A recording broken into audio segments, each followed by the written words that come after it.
Hi, welcome to Expat Insights. I'm your host Raju Mandhyan. Here at Expat Insights, we take external views of internal successes of foreigners, immigrants and expats who have made Philippines their home. Today, I have two lovely ladies as my guests. One of them is part Italian, mostly Filipino, born and raised in Bacolod, the past district governor of Toastmasters, Ms. Gina Mapua. And I have an American guest, a friend of mine, Ms. Julia Holz, formerly of ADB, and currently she's a counselor at InTouch Foundation. So come, let's meet our guest, Ms. Gina Mapua. Buenos dias. Buenos dias. Gina, born Italian, raised in Bacolod. Tell me about your life in Bacolod as a kid. Oh, it was very quiet, lots of fun. We played all day, outdoors, standard games. My father built us a swimming pool, so our main ambition was to remain in that pool all day. So I had a regular childhood. Wonderful, exposed to many cultural influences, but the standard, lots of fun childhood. But looking different, sounding different, did you stand out in Bacolod as a non-Filipino? And what was life like that time? I wasn't aware that I stood out. In fact, I remember a time when we were children and we were left in the car. My younger brother and I were left in the car one time. I think I was about 7, my brother was 5. We were waiting there for my mother to come out, and little children came and they said, "Kano, kano, kano." And why are they calling us kano? What did kano mean? American. Oh, like Joe. Yeah. Okay. So we never figured it out. We couldn't understand why we were being called kano because it's the first time we heard it in our lives. And then it got explained to us that we were seen as foreigners. And Julia over here is a kano. Is it right? Right. Hi, Julia. Hello, Raju. So tell me, you've been in this country for 30 years. 30 years. Wow. And what do you like about living in the Philippines? Well, Raju, I think one of the easiest things to say about living in the Philippines is all the wonderful help that's available here. But beyond that, it's really wonderful to be greeted and have friendly, smiling people everywhere. So that's my main reason for wanting to stay. Are you going to make this your home for the rest of your life, or do you ever plan to go back home?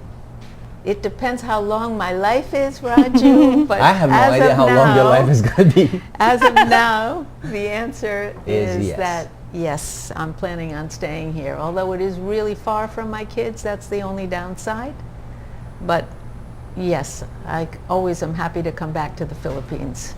So Gina, now coming from Bacolod, you moved to Manila in what age of your life? I was 10 years old. 10 years old. And you have a family now that's Filipino or Italian?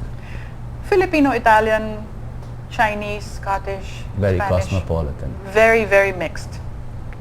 All right. You're here to tell us about something that you're very passionate about today. Yes. And what is that? Toastmasters. Go ahead, talk to us about Toastmasters. Toastmasters is a worldwide organization, and it's devoted towards making effective communication a worldwide reality. How does it do that? It helps people learn the arts of speaking, thinking, and listening. These are essential skills in communication. We do this through clubs. People learn to speak well, communicate well through speeches, and they get feedback within that club as to how well they did and how they can do much better. You have been the district governor of Yes. Toastmasters. This was 2 years ago? In 2007 to 2008.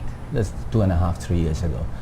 Your life journey, getting up to Toastmasters as an Italian person in this country, how was it? How did you get to be a Toastmaster? What brought you to Toastmasters? I was a trainer in 1995, and I wanted to improve my speaking skills, to sharpen the saw, and I thought Toastmasters would do it. What kind of a trainer were you before that? I ran training sessions in personality development and customer service and a few other minor subjects as What well. institute or what company was this for? I began in-house in my company. I worked for a French company which ran a cosmetic company. That's where I began, and the training and development of my training skills. Then I taught for a while at John Robert Powers, and then I joined a training outfit called International Customer Management Systems with my friend. Her name is Kathy Palma, and I worked for many years with that group. I'm now no longer a trainer, more active I in also hear Toastmasters. that you were once a model and you were the girl for Nestle ad who fell into the pool and saying, aha. Was that you? That one of them. Just one of them. Okay. I remember watching that. Julia, you also are a Toastmaster, is that right? Yes, absolutely. And how long have you been a Toastmaster? I Julia? have been a member since 1989. I have to be one of the Whoa. oldest members of the Executive Toastmasters Club of Makati. Is that the best club in town? Absolutely the best. Okay.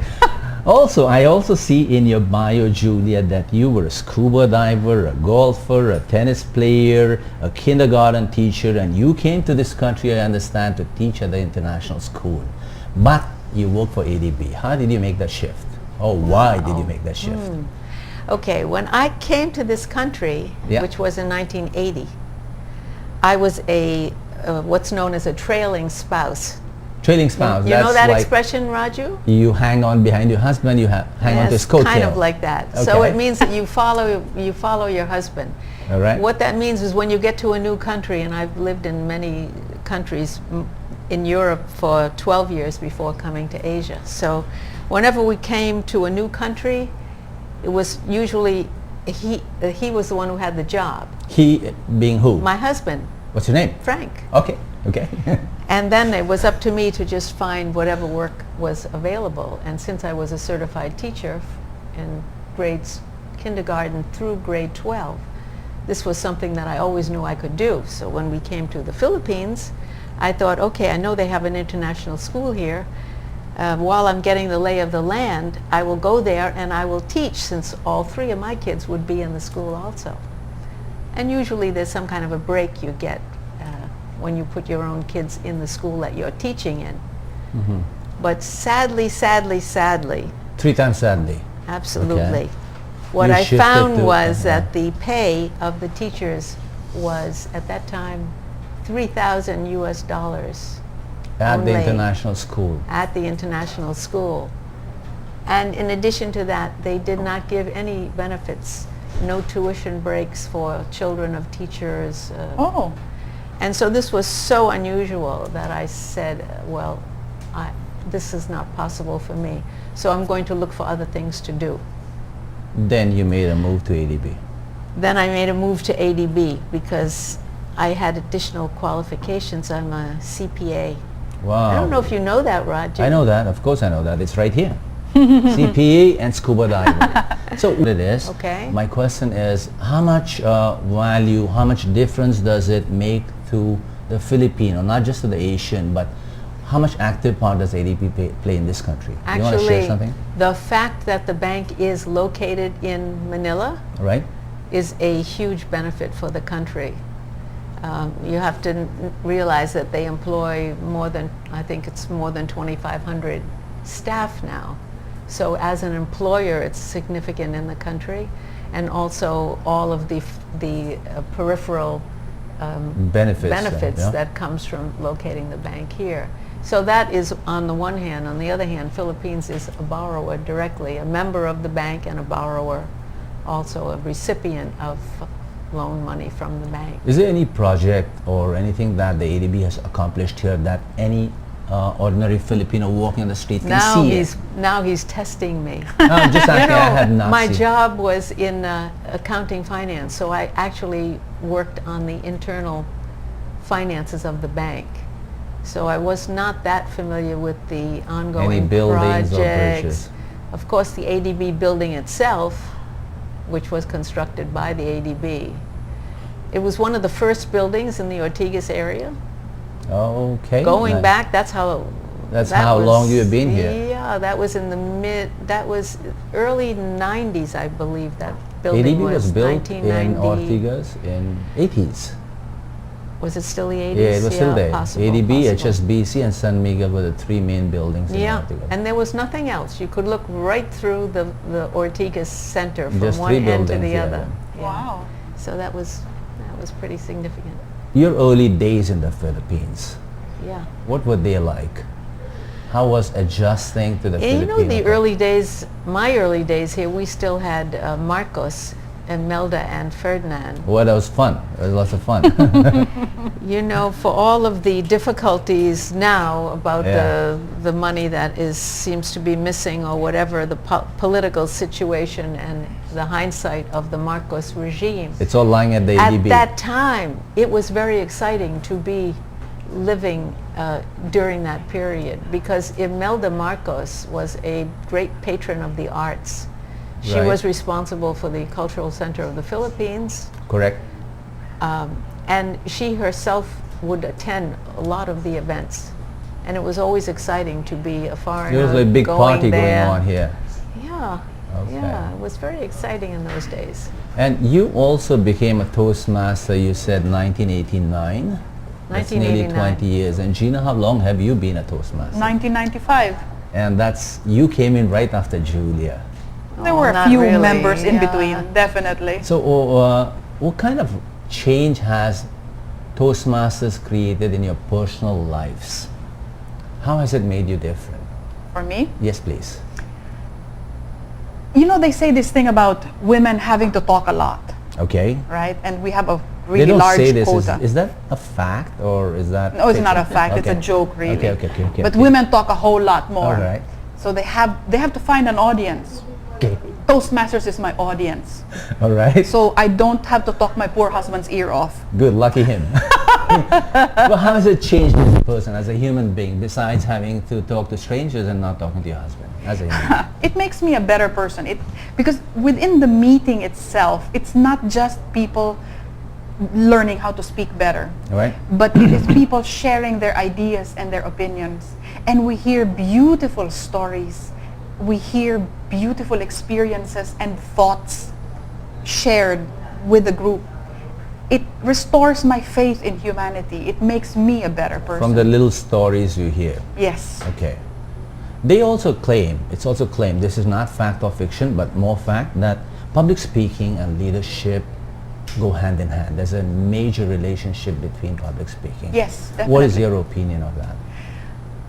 Good leaders must be able to communicate their mission and their vision clearly, and not only just communicate the facts, but Yeah. also to communicate the emotion, the inspiration, the motivation to move their people forward.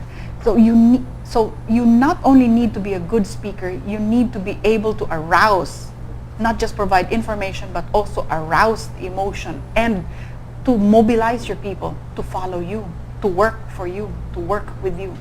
Any characters, any personalities in the Philippines history or the Philippines political business system that have been part of your Toastmasters and have become much better people than they were before?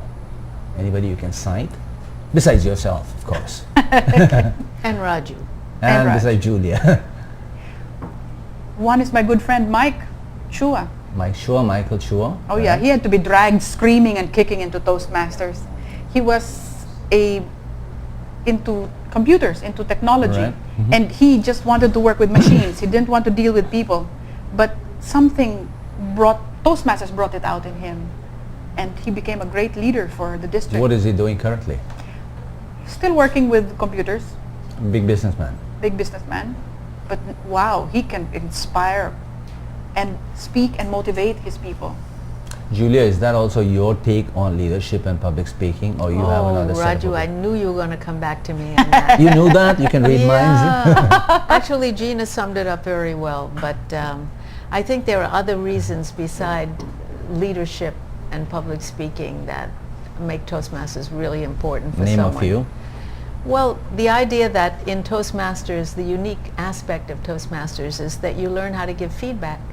Okay. And this is such a valuable skill, and I have had to draw on that so many times in my professional life, in my work at ADB, where I had some people to supervise and manage. Mm-hmm. And knowing how to give feedback and how to motivate people to do better Mm-hmm. and have them How does that achieve happen? is How very does that important. happen in a Toastmaster situation? How do you give feedback? What is the process? What steps do you take? You need to join Toastmasters. I do. One of these days I'll join the Executive Toastmasters Club of Makati. So how do you go about it, Gina?